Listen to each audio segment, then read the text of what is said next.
Okay, to round out the show, we've got a Kickstarter to tell you about. Okay, there's 5 days left. It's by Antoni Bonet Balanzat. Yes. I'll have another go at that. Antoni Bonet Balanzat. What about that? Well done. Yeah. And it's called SanctorVM.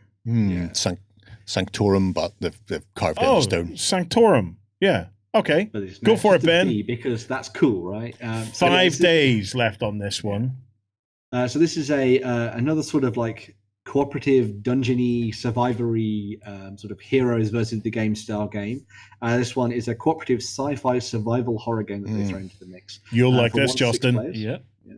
It can be played in 2 different ways. So you can either play it in what's called adventure mode, where the players are going up against an overlord. So think of your typical sort of games in this ilk, where you're going dungeon diving and that kind of thing. And it has an RPG style campaign that sort of runs in the background. Or you can play it in what's called mission mode, where everyone takes on the game itself, and it's sort of run by a little bit of an AI, and it has a cut down sort of narrative mission structure to it, rather than the full RPG experience from the sort of expanded sort of adventure mode, as I was saying before. You'll take on the characters of the La Familia, who are a bunch of rather nice and alternative looking heroes that look very badass, but maybe not on the side of good in many ways. And you'll be going through this game, trying to survive, and those typical sort of horror traits and that kind of thing.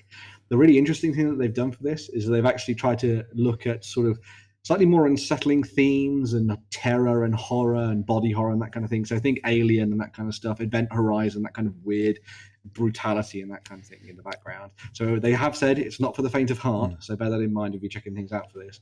But they have also done some really cool stuff where they've collaborated with a whole bunch of different writers, artists, and musicians in order to create some really in-depth and interesting narrative for the game. Also the artwork that you see for it too, which has that kind of a little bit more of like a metal band aesthetic.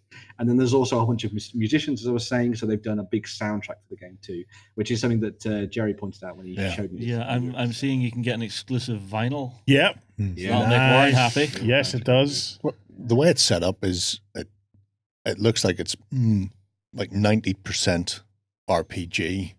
Yes, because the core book itself seems to be huge. They've got the background and the soundtrack that you can play when you're running that sort of side of it, and then there's a board game that's sort of connected to join them all together. But even things like when it says the villains there, that's actually the player characters. That's not who you're fighting against. Yeah, because the idea is I can't remember why, but the Earth is going away. People have to get rid of themselves. Get out of there. Earth's going to go nuclear or whatever it happens to be. So they build these massive floating cities because they don't have FTL travel, and they just send these off as like legacy ships. So they are so huge that people can live out their life there, breed, reproduce, and eventually they'll arrive at a new planet. Sanctum or Sanctorum 5 or whatever this is called is one that got lost along the way, and you've got this whole generations of people have grown up there, lived there, died there. Factions have developed, people with weird predilections. You've got this whole sort of underclass that are just being used by the people on top. So the villains are actually just a group of desperate scumbags who have banded together to try and make their life less terrible when they're living in this floating hellhole. So it is very much like Event Horizon mixed with Necromunda, mixed with Call of Cthulhu, mixed with 40k. Put it in a pot, shake it, and go, that's your world, play there, kids. Love it. I'm pretty sold on this one. I like the idea. Love it. Love it.